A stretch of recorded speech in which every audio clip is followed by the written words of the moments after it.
Assalamualaikum warahmatullahi wabarakatuh.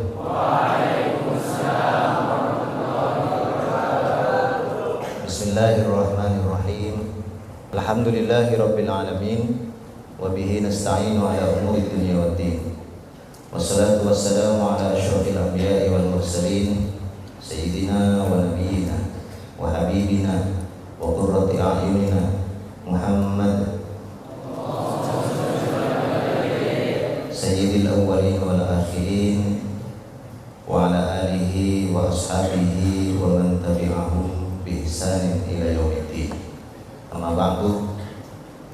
Hadratul Mukarram Al-Mudir Al-Am Bima'had Tarbiyatil Muallimin Al-Islamiyah Al-Haj Ahmad Tijani Syadili, Sa'adata Mudiril Ma'had Al-Bani Al-Mukarram Al-Haj Abdul Warith wa naibihi Al-Ustaz Ainur Rahman Abbasi, Sa'adata Mudiril Marhalah Al-Aliyah Al-Ustaz Al-Haj Luqman Al-Hakim, Sa'adata Mudiril Marhalah Al-Thanawiyah Al-Ustaz Abdul Qadir Jailani, wa Fadilata Rais Majlis Syura lil Munazamah Al-Mukarram Lora Al-Haj Abdullah Muhammadi.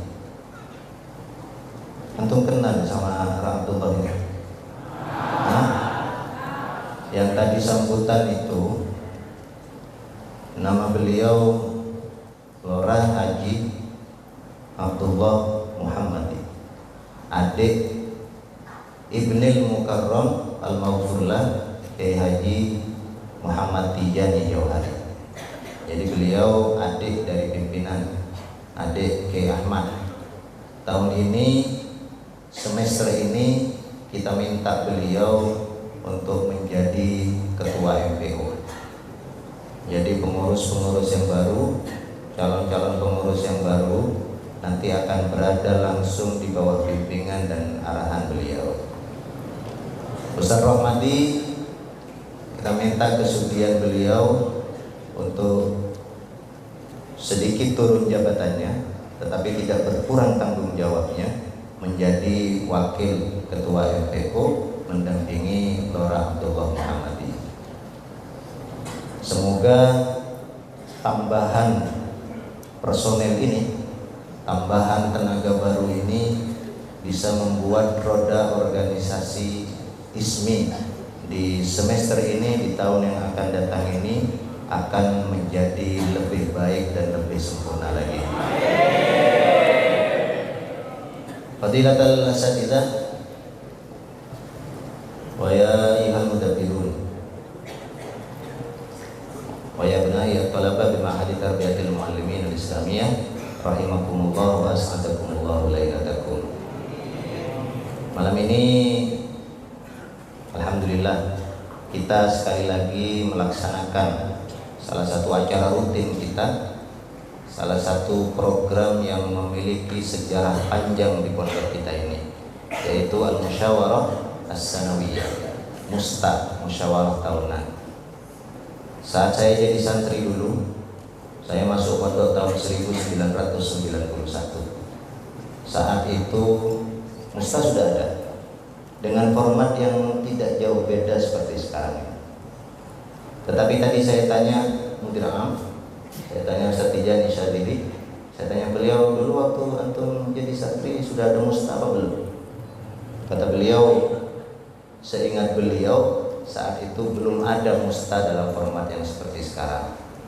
Tetapi pengurus organisasi yang lama yang akan turun jabatan itu membacakan LPJ-nya. Jadi ketua ISMI dulu tahun 1991 atau 90-an awal itu organisasi ada 4 di pondok kita. Ada ISMI, ada namanya Puspakarti, itu khusus menangani lingkungan hidup. Ada koordinator pramuka, itu jadi sebuah organisasi tersendiri, dan koperasi pelajar, itu yang menangani ekonomi, itu juga sebuah organisasi tersendiri. Jadi di tahun-tahun itu 4 organisasi ini ketuanya membacakan LPJ mereka di hadapan para santri, di hadapan para kiai. Lalu nanti kiai akan menyampaikan ulasan beliau terhadap LPJ yang dibacakan oleh para ketua organisasi santri tadi itu.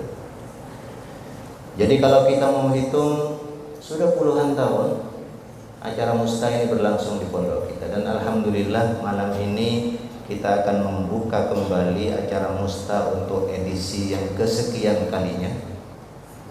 Kita tidak hitung itu, nanti mungkin kita akan tulis sejarah lengkap tentang TMI yang juga termasuk mengurai tentang kapan sebetulnya acara-acara seperti musyawarah tahunan ini kita mulai. Tapi ala kulli hal kita bersyukur. Kita bersyukur dengan syukur yang sebesar-besarnya kita masih terus dikaruniai kemampuan dan kesempatan oleh Allah Subhanahu wa taala untuk melestarikan tradisi dan program pondok ini. Para santri, para pengurus, para satid sekalian, tadi disampaikan oleh Lora Abdullah bahwa ada sekian banyak agenda kegiatan dalam musyawarah tahunan. Tetapi yang pokok itu ada 4 memang. 4 kegiatan pokok musyawarah tahunan ini. Yang pertama tentu saja adalah pengkajian LPJ.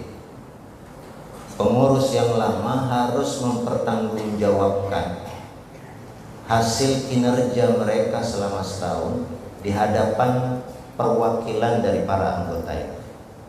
Sebelum tentu saja nanti mereka akan mempertanggungjawabkan itu di hadapan Allah Subhanahu wa taala. Mereka pertanggungjawabkan di hadapan anggota. Kalian perwakilan para anggota diberi hak untuk menyampaikan koreksi atau perbaikan terhadap LPJ yang disampaikan oleh para pengurus pada masing-masing bagian itu.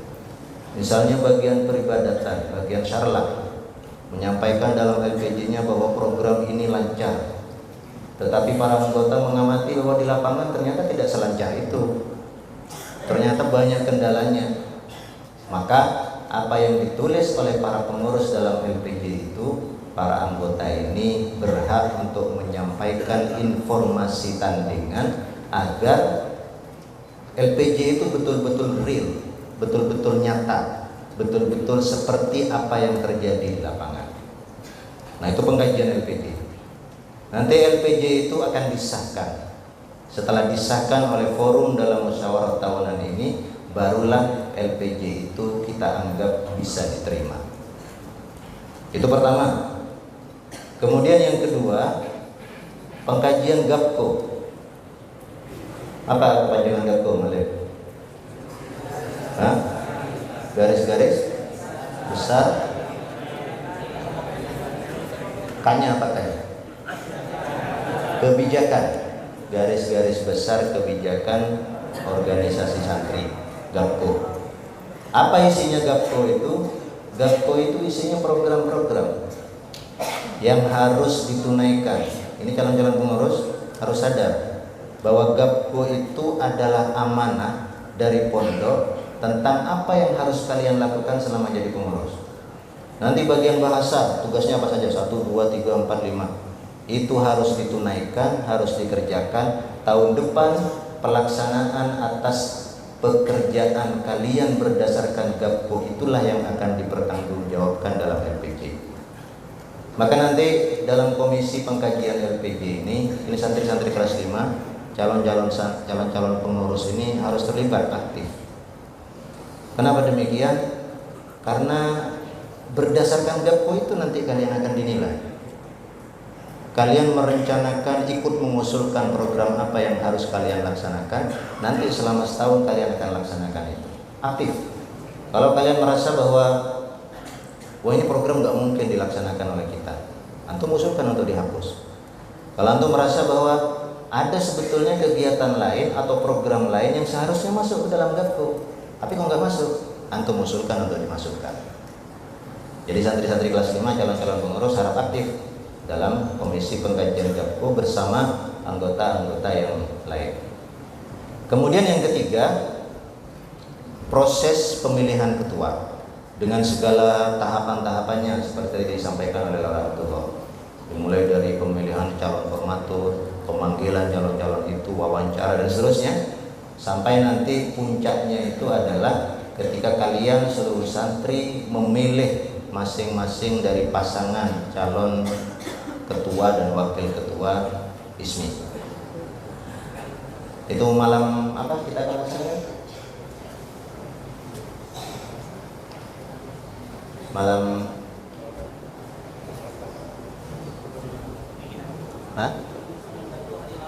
malam hari Rabu malam,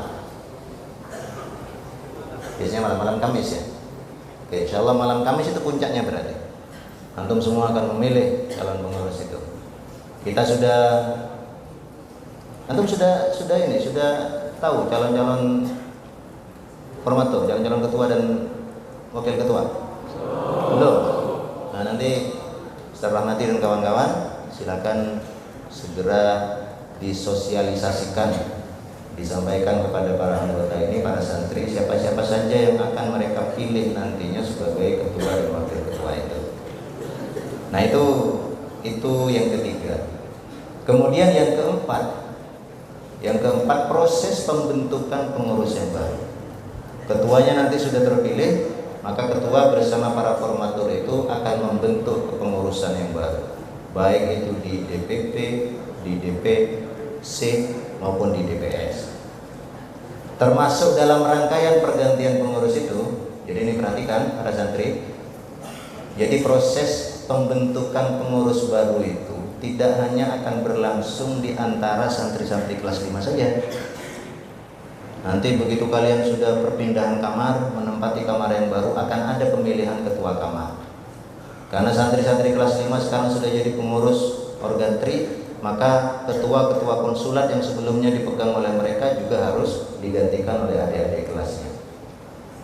Maka perubahan pengurus atau pembentukan pengurus yang baru ini bukan hanya akan berlangsung di antara santri-santri kelas 5, tapi juga akan berlangsung hingga ke tingkat yang paling bawah. Jadi itu kira-kira para santri sekalian agenda Musta secara keseluruhan. Kita berharap bahwa kegiatan-kegiatan yang tadi disampaikan secara terperinci oleh Ketua MPO akan berlangsung dengan baik dan lancar, mulai dari awal sampai akhir, dan membawa maslahat, manfaat serta barokah sebesar-besarnya bagi kita semua. Kemudian para santri, para pengurus, para asatidz sekalian, salah satu hal yang penting dalam musyawarah tahunan ini, kita ingin menanamkan kepada kalian itu rasa cinta dan keterampilan untuk bermusyawarah. Itu penting. Tadi sudah dibacakan oleh qori kita bahwa Rasulullah itu disifati dan diperintahkan untuk selalu bermusyawarah. Fabima rahmatin minallahi lintalahum walau kunta faddan ghalidhal qalbi lam faddu min hawlik fa'fu anhum wastaghfir lahum wasyawirhum fil amr. Ini ayat ini ada ceritanya. Jadi dulu itu ketika Rasulullah berperang dengan orang-orang kafir dalam perang Uhud. Ini santri-santri tahu nggak cerita perang Uhud ini? Yang menang dalam perang Uhud itu siapa?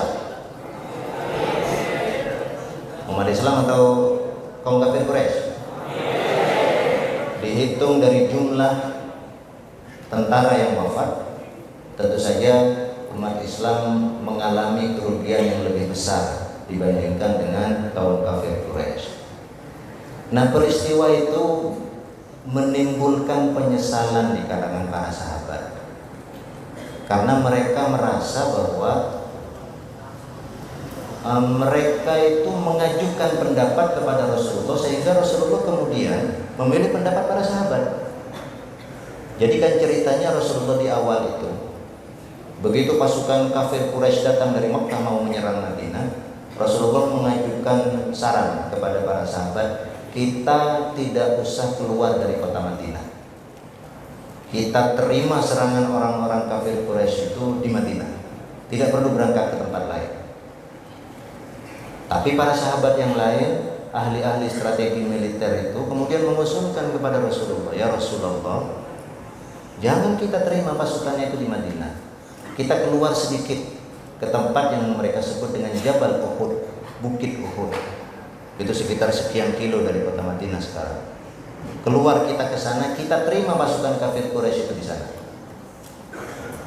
Rasulullah menerima pendapat para sahabat itu, sehingga mereka kemudian berangkat ke Uhud dan terjadilah perang dengan rincian-rincian yang saya kira antum sudah tahu. Hasil akhirnya begitu. Maka sahabat kemudian menyesal setelah perang Uhud itu. Ini gara-gara kita mengajukan saran kepada Rasulullah, ini kita kalah. Seandainya kita ikut apa yang disampaikan oleh Rasulullah, seandainya Rasulullah nggak minta kita untuk, tidak mengajak kita untuk bermusyawarah, beliau putuskan saja kita untuk menerima pasukan itu di Madinah, maka kita mungkin menang, nggak akan kalah. Itu kata para sahabat. Maka turunlah ayat ini. Wasyawirhum fil amr, wahai Muhammad, bermusyawarahlah kamu dengan mereka. Dengan kata lain, wahai Muhammad, sekalipun kalian kalah dalam perang Uhud, jangan berhenti untuk melakukan musyawarah. Jadi itu sebagai jawaban terhadap kegelisahan para sahabat ketika mereka merasa menyesal sudah bermusyawarah sebelumnya. Jangan menyesal, firman Allah. Terus kalian musyawarah. Musyawarahkan urusan kalian. Jangan karena kekalahan ini kemudian kalian berhenti bermusyawarah. Nah, karena itulah para santri sekalian, kita semua ini harus mencintai proses musyawarah itu. Orang-orang Arab bilang, ma khaba man istasyara, tidak akan rugi orang-orang yang bermusyawarah. Nah, musta ini kita harapkan akan menanamkan rasa cinta sekaligus keterampilan bermusyawarah yang baik di kalangan para santri. Itu pertama. Tapi yang kedua, yang tidak kalah pentingnya, kita menginginkan musyawarah itu dilakukan dengan cara yang sungguh-sungguh, bukan dengan cara yang main-main atau yang setengah-setengah. Karena musyawarah itu kan tujuannya untuk memunculkan pendapat terbaik, untuk menghasilkan keputusan terbaik.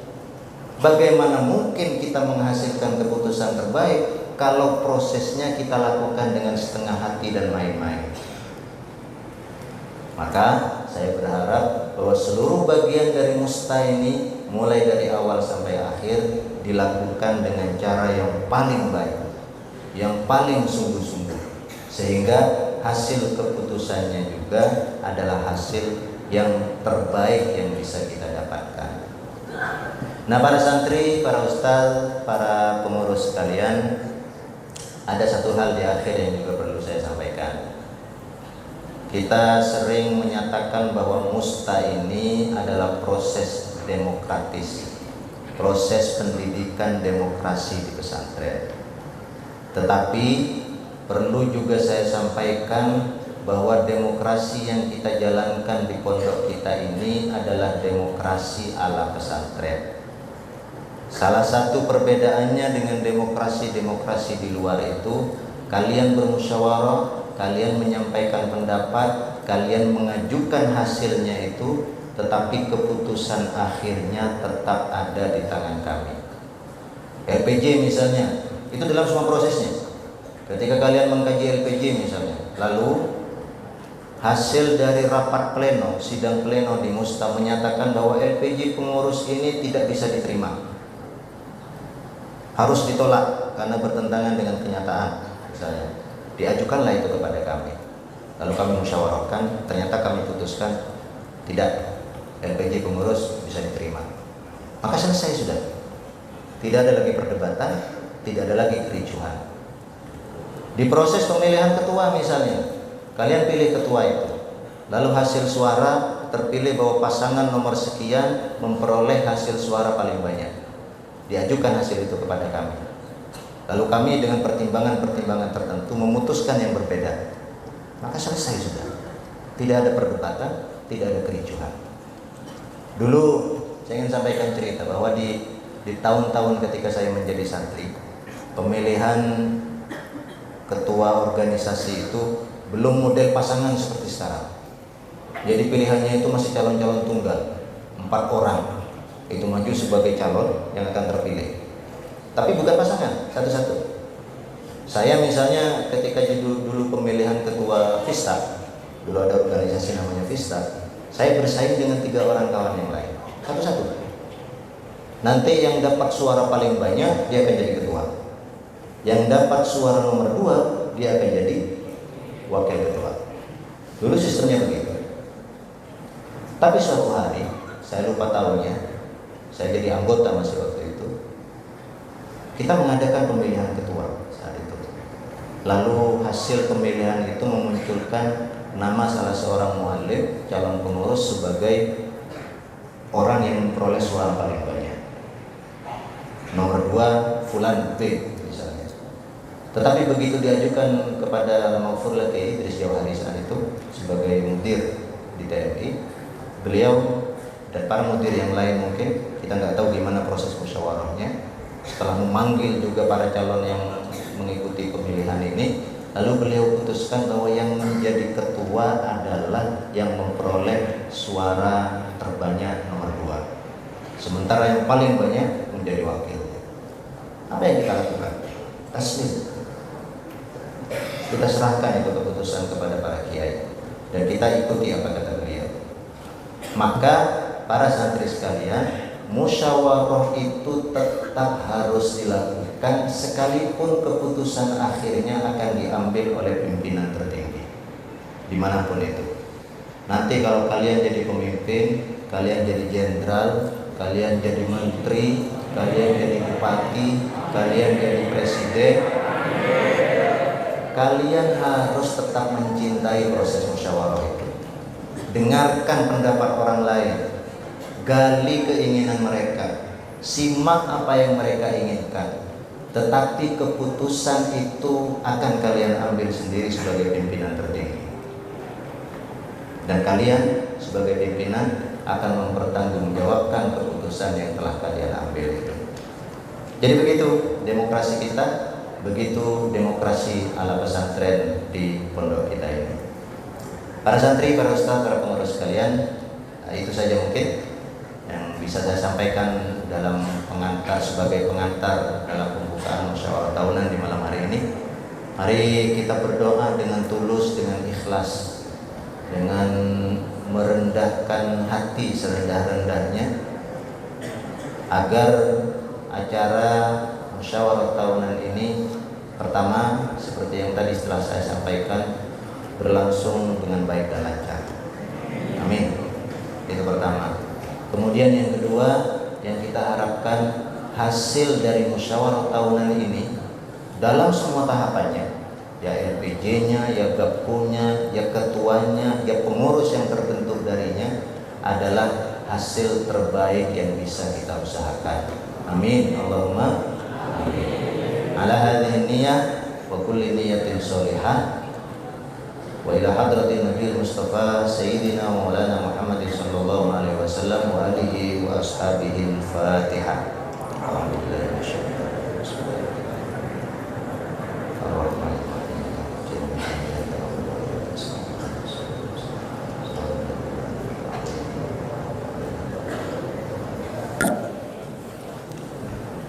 Terashkurukum alal ihtimam wa astaghfirukum min jami'il hafawat wa zallat. Hadanallahu wa iyyakum ajma'in wa akhiru da'wana alhamdulillahi rabbil alamin. Wassalamualaikum warahmatullahi